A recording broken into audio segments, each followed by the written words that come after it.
The night she left me still plays in my head like one of those movies you watch alone at 2 in the morning, wondering how the hell the main character ended up so lost.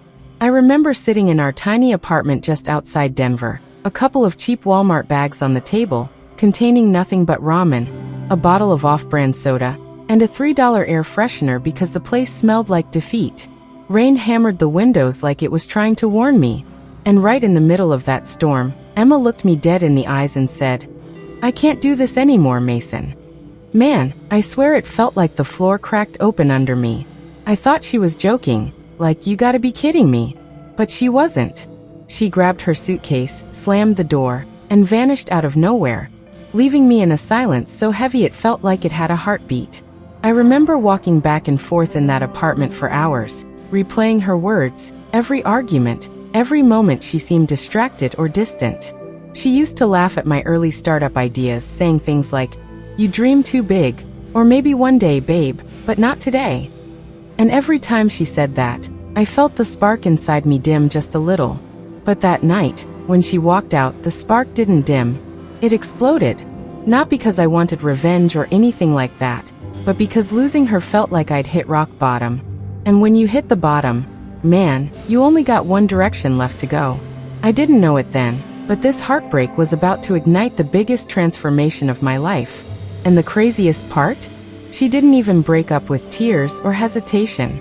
She was calm, too calm, as if she'd been planning it for weeks. She said, "You're a good guy, Mason, but good isn't enough. I can't keep living paycheck to paycheck." Those words hurt way more than the actual breakup. It was like she was telling me I wasn't a man yet, that I wasn't enough for the life she wanted. So when she stepped out into that stormy night, suitcase rolling behind her, I just stood there like a statue, heartbroken, humiliated, and broke as hell.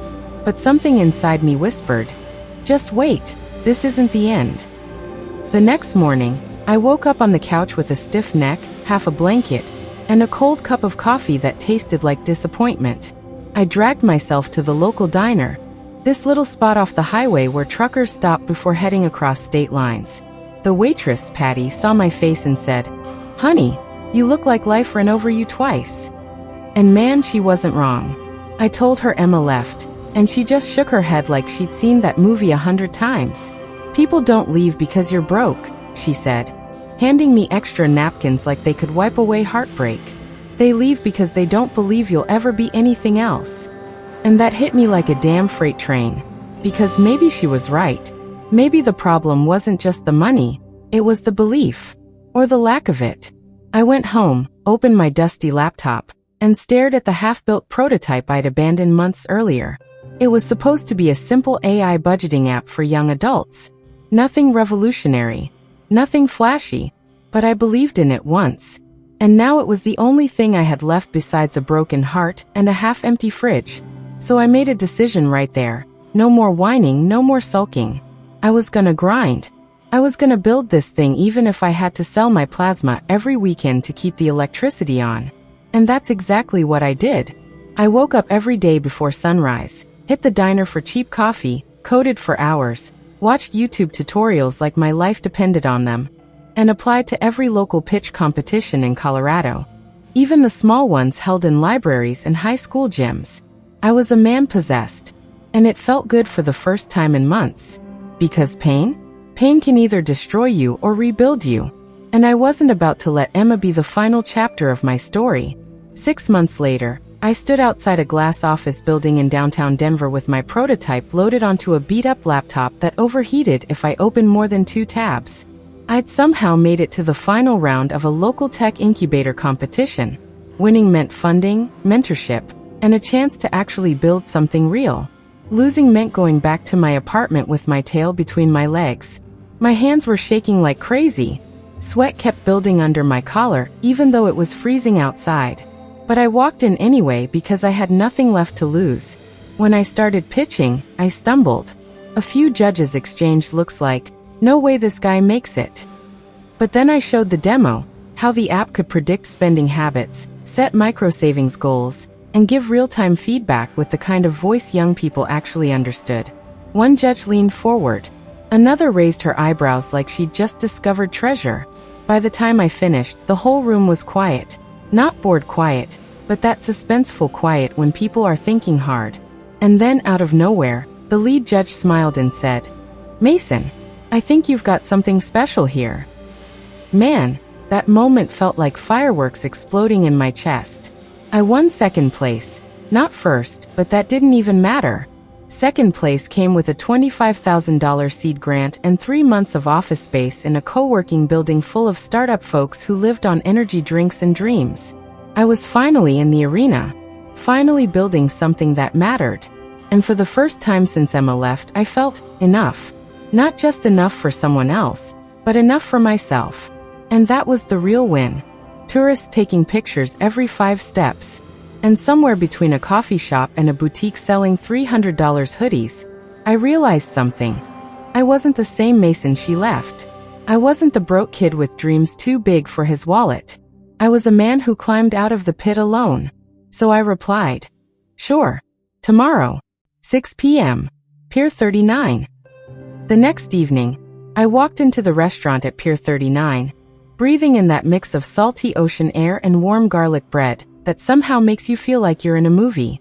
The place was dim, cozy, candles flickering on every table. And there she was, Emma. Same smile, same big brown eyes, same voice when she said, "Mason?" But something felt off. She looked almost nervous, like she knew she shouldn't be there. We sat down, and the conversation started polite. Too polite. She asked about my life, my work, my success. I answered, but I kept it short. I wasn't about to brag or flex. I just talked like a guy who had nothing to prove. But then she started talking about her life. How things didn't go the way she imagined. How her job in marketing was fine but not fulfilling. How she missed how ambitious and passionate I used to be. And then she said it. The sentence that made me freeze. "I made a mistake leaving you." Man, it was like the entire restaurant went quiet. Forks stopped clinking. The ocean even paused mid-wave. I stared at her, trying to figure out if this was real or some cruel joke. She kept going, telling me she'd been following my journey online, that she'd always believed in me, that she was proud of me. And I wanted to laugh. I wanted to look her in the eyes and say, "Believed in me? You left me when I couldn't even afford Wi-Fi." But I didn't. Because I wasn't angry, not anymore. What I felt was clarity. A painful, powerful clarity. Before I could even respond, a waiter came by and dropped a check on the table. "Early. Too early," he whispered. "This is from the lady at table 4. Emma and I both turned. And guess who was sitting there? Her coworker. Or at least that's who I thought she was. But she wasn't. She was the woman Emma's boyfriend had cheated on her with. They worked in the same company. She recognized me from Emma's social media and overheard enough to know this wasn't some friendly reunion. I know, what are the odds, right? She walked over, leaned close to me and quietly said, "Just so you know, she didn't come here for closure. She came here because she got dumped 2 months ago. She's been talking about you ever since." Emma's face went pale. "Melissa, what the hell?" But Melissa kept going. "Don't let her fool you. She only wants you back because you made it big." It was the twist I didn't even know I needed. Suddenly everything made sense. The sudden messages, the fake sweet tone, the forced nostalgia. It wasn't love. It wasn't regret. It was desperation dressed up as romance. Emma tried defending herself, her voice cracking, but I didn't listen. I wasn't mad. I wasn't heartbroken. I wasn't anything. I just felt done. I stood up, pushed my chair back slowly, dramatically the way they do in movies, and looked Emma right in the eyes. "You left me when I had nothing," I said quietly. "And now that I have something, you want back in. But here's the thing.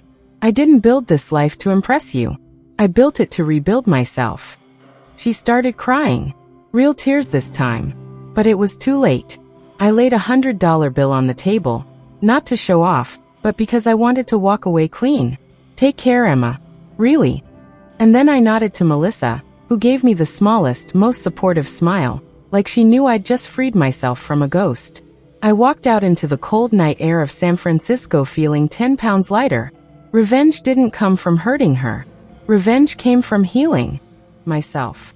From seeing her try to return, and realizing I didn't want her anymore.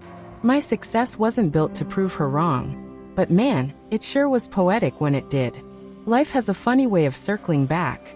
Sometimes the people who leave you at your lowest try to come back when you rise.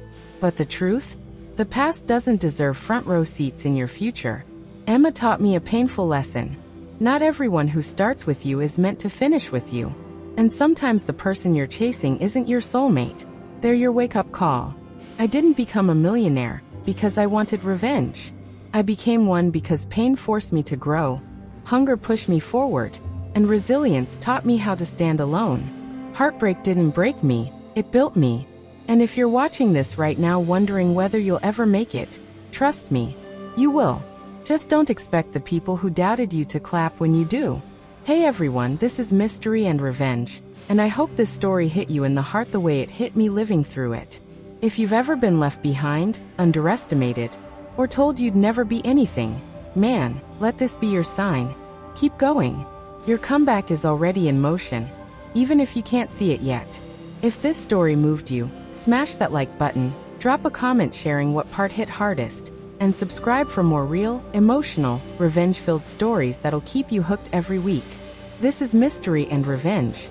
And trust me, the next story is even crazier.